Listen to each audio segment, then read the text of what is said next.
दुनिया में दो तरह के लोग होते हैं। पहले वह जो अपनी परिस्थितियों के गुलाम होते हैं और दूसरे वह जो अपनी परिस्थितियों को अपनी इच्छा शक्ति के आगे झुकने पर मजबूर कर देते हैं।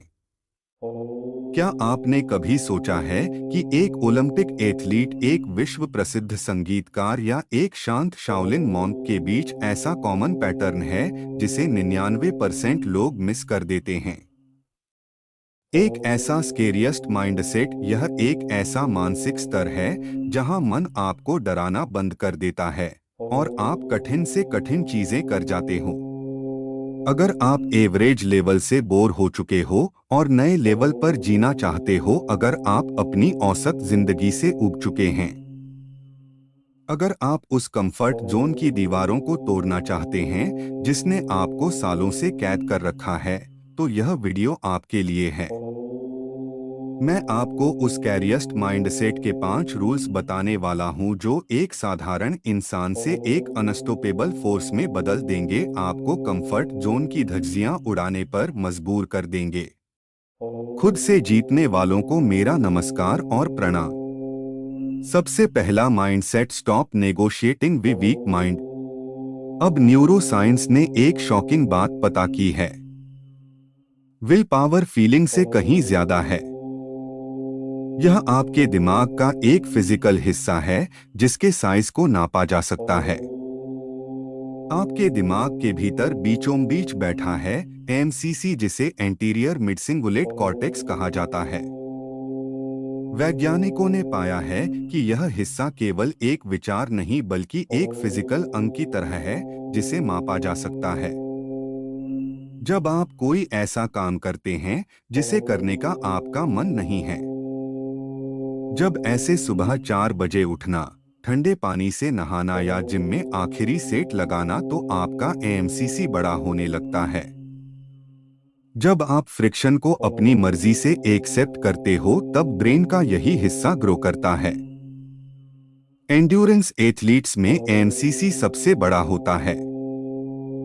जो लोग मोटे होते हैं उनका एएमसीसी बहुत सिकड़ा हुआ पाया जाता है क्योंकि वो लोग डाइट कंट्रोल के लिए इसका यूज ही नहीं करते। जब एएमसीसी का साइज छोटा होता है, यानी विल पावर वीक होती है, तो आपका दिमाग भी आपको कमजोर सलाह देता है। आज बहुत गर्मी है, मत दौड़ो, डिहाइड्रेशन हो जाएगा। कल से दौड़ेंगे पक्का। और 99% लोग यहीं हार जाते हैं क्योंकि उनका दिमाग ही उन्हें हराने में लगा हुआ है। इसलिए डेविड कॉगिंस कहते हैं, कमजोर दिमाग की बात सुनना बंद करो। जो यह कहे उसका बिल्कुल उल्टा करो।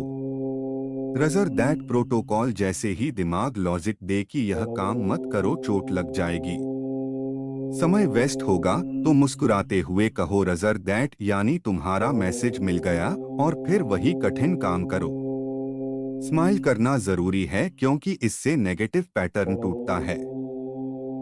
डराने वाले इमोशंस की पकड़ ढीली होती है और आप स्ट्रेस के बावजूद सही ऑप्शन चुनते हो। सही ऑप्शन चुनने के बाद यहाँ आपको एक्स्ट्रा मदद भी मिलती है क्योंकि हाई एड्रेनलिन के चलते आपके फोकस करने की कैपेसिटी 120% बढ़ जाती है और आप उम्मीद से कई गुना बेहतर परफॉर्म करते हो। डेविड गॉगबिन्स कहते हैं कि दर्द और डर आपको रोकने के सिग्नल नहीं, यह वो जगह है जहां पर आपकी ग्रोथ होती है। बस आपको वीक माइंड को अनसुना करना है। दूसरा माइंडसेट, मैक्सिमाइज ऑफ प्रैक्टिस। जो प्रैक्टिस असहज लगती है वही आपको नेक्स्ट लेवल पर ले जाती है। 5 साल के वायलेंस सीखने वाले बच्चों पर साइकोलॉजिस्ट ने 20 साल लंबी स्टडी की और सक्सेस का बहुत बड़ा सीक्रेट पकड़ लिया। बड़े होकर कुछ बच्चे वर्ल्ड क्लास स्टार्स बने, कुछ टॉप परफॉर्मर्स और कुछ टीचर्स रह गए। यह फर्क कहां से आया? रिसर्चर्स ने पाया शुरुआती टैलेंट पर जो अंतर था उसका असर कुछ सालों में खत्म हो गया। सबने प्रैक्टिस भी काफी हद तक बराबर की थी। तो फिर डिफरेंस कहाँ था? सबसे बड़ा अंतर था फ्रस्ट्रेटिंग प्रैक्टिस और आसान प्रैक्टिस के घंटों में। जो इलीट परफॉर्मर्स बने उन्होंने 10,000 घंटों में से 7,000 घंटे अकेली प्रैक्टिस में बिताया, जो सबसे कठिन और फ्रस्ट्रेटिंग होती है, जहां आपको कोई सपोर्ट नहीं मिलता। दूसरी तरफ बाकी दोनों ग्रुप्स ने अधिकतर आसान प्रैक्टिस चुनी।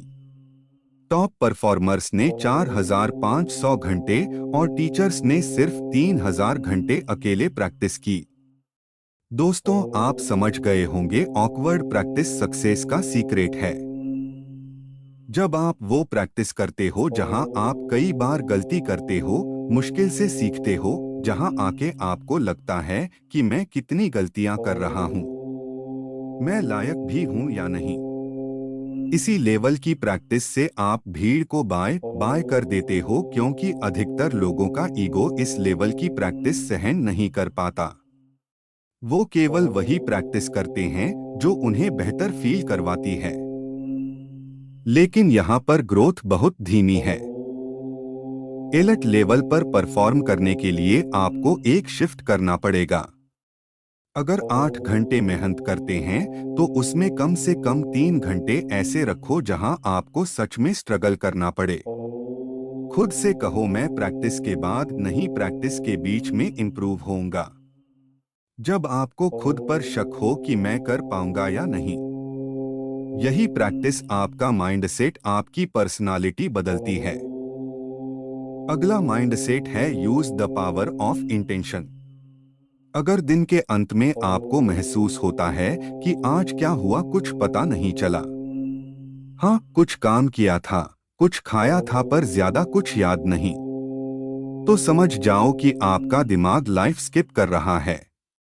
यानी जिंदगी चल तो रही है लेकिन आप जी नहीं रहे। डेनियल कहानी कहते हैं, दिमाग मुश्किल आते ही स्किप बटन दबा देता है और पुरानी लूप में चले जाते हो। यह दिमाग के लिए अच्छा ऑप्शन है, क्योंकि बस पुराना रिएक्शन रिप्ले करना है और इससे एनर्जी सेविंग होती है। लेकिन यह आपके लिए बुरा है, क्योंकि आप प्रेजेंट नहीं हो, अच्छे बुरे एक्सपीरियंस से सीख नहीं रहे हो। आपका दिमाग नई चीजों के लिए ऑप्ट नहीं कर रहा। औसत व्यक्ति कहता है, दुनिया में दो तरह के लोग होते हैं। पहले वह जो अपनी परिस्थितियों के गुलाम होते हैं, और दूसरे वह जो अपनी परिस्थितियों को अपनी इच्छा शक्ति के आगे झुकने पर मजबूर कर देते हैं। क्या आपने कभी सोचा है कि एक ओलंपिक एथलीट, एक विश्व प्रसिद्ध संगीतकार या एक शांत शाओलिन मॉन्क के बीच ऐसा कॉमन पैटर्न है जिसे 99% लोग मिस कर देते हैं? एक ऐसा स्केरियस्ट माइंडसेट, यह एक ऐसा मानसिक स्तर है जहां मन आपको डराना बंद कर देता है और आप कठिन से कठिन चीजें कर जाते हो। अगर आप एवरेज लेवल से बोर हो चुके हो और नए लेवल पर जीना चाहते हो, अगर आप अपनी औसत जिंदगी से ऊब चुके हैं, अगर आप उस कंफर्ट जोन की दीवारों को तोड़ना चाहते हैं जिसने आपको सालों से कैद कर रखा है, तो यह वीडियो आपके लिए है। मैं आपको उस कैरियस्ट माइंडसेट के 5 रूल्स बताने वाला हूं जो एक साधारण इंसान से एक अनस्टॉपेबल फोर्स में बदल देंगे, आपको कंफर्ट जोन की धज्जियां उड़ाने पर मजबूर कर देंगे। खुद से जीतने वालों को मेरा नमस्कार और प्रणाम। सबसे पहला mindset, stop negotiating with weak mind. अब न्यूरो साइंस ने एक शॉकिंग बात पता की है। विल पावर फीलिंग से कहीं ज्यादा है। यह आपके दिमाग का एक फिजिकल हिस्सा है जिसके साइज को नापा जा सकता है। आपके दिमाग के भीतर बीचों बीच बैठा है एमसीसी, जिसे एंटीरियर मिडसिंगुलेट कॉर्टेक्स कहा जाता है। वैज्ञानिकों ने पाया है कि यह हिस्सा केवल एक विचार नहीं बल्कि एक फिजिकल अंग की तरह है जिसे मापा जा सकता है। जब आप कोई ऐसा काम करते हैं जिसे करने का आपका मन नहीं है, जब ऐसे सुबह 4 बजे उठना, ठंडे पानी से नहाना या जिम में आखिरी सेट लगाना, तो आपका एएमसीसी बड़ा होने लगता है। जब आप फ्रिक्शन को अपनी मर्जी से एक्सेप्ट करते हो, तब ब्रेन का यही हिस्सा ग्रो करता है। एंड्योरेंस एथलीट्स में एएमसीसी सबसे बड़ा होता है। जो लोग मोटे होते हैं उनका एएमसीसी बहुत सिकुड़ा हुआ पाया जाता है क्योंकि वो लोग डाइट कंट्रोल के लिए इसका यूज ही नहीं करते। जब एएमसीसी का साइज छोटा होता है यानी विल पावर वीक होती है तो आपका दिमाग भी आपको कमजोर सलाह देता है। आज बहुत गर्मी है, मत दौड़ो, डिहाइड्रेशन हो जाएगा। कल से दौड़ेंगे पक्का। और 99% लोग यहीं हार जाते हैं क्योंकि उनका दिमाग ही उन्हें हराने में लगा हुआ है। इसलिए डेविड कॉगिंस कहते हैं, कमजोर दिमाग की बात सुनना बंद करो, जो यह कहे उसका बिल्कुल उल्टा करो। रजर दैट प्रोटोकॉल जैसे ही दिमाग लॉजिक दे कि यह काम मत करो, चोट लग जाएगी, समय वेस्ट होगा, तो मुस्कुराते हुए कहो रजर दैट, यानी तुम्हारा मैसेज मिल गया, और फिर वही कठिन काम करो। स्माइल करना जरूरी है क्योंकि इससे नेगेटिव पैटर्न टूटता है। डराने वाले इमोशंस की पकड़ ढीली होती है और आप स्ट्रेस के बावजूद सही ऑप्शन चुनते हो। सही ऑप्शन चुनने के बाद यहाँ आपको एक्स्ट्रा मदद भी मिलती है क्योंकि हाई एड्रेनलिन के चलते आपके फोकस करने की कैपेसिटी 120% बढ़ जाती है और आप उम्मीद से कई गुना बेहतर परफॉर्म करते हो। डेविड गॉगबिन्स कहते हैं कि दर्द और डर आपको रोकने के सिग्नल नहीं, यह वो जगह है जहां पर आपकी ग्रोथ होती है। बस आपको वीक माइंड को अनसुना करना है। दूसरा, माइंडसेट मैक्सिमाइज ऑफ प्रैक्टिस। जो प्रैक्टिस असहज लगती है वही आपको नेक्स्ट लेवल पर ले जाती है। 5 साल के वायलेंस सीखने वाले बच्चों पर साइकोलॉजिस्ट ने 20 साल लंबी स्टडी की और सक्सेस का बहुत बड़ा सीक्रेट पकड़ लिया। बड़े होकर कुछ बच्चे वर्ल्ड क्लास स्टार्स बने, कुछ टॉप परफॉर्मर्स और कुछ टीचर्स रह गए। यह फर्क कहां से आया?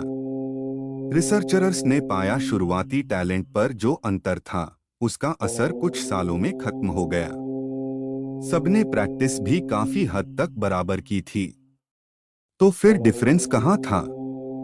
सबसे बड़ा अंतर था फ्रस्ट्रेटिंग प्रैक्टिस और आसान प्रैक्टिस के घंटों में।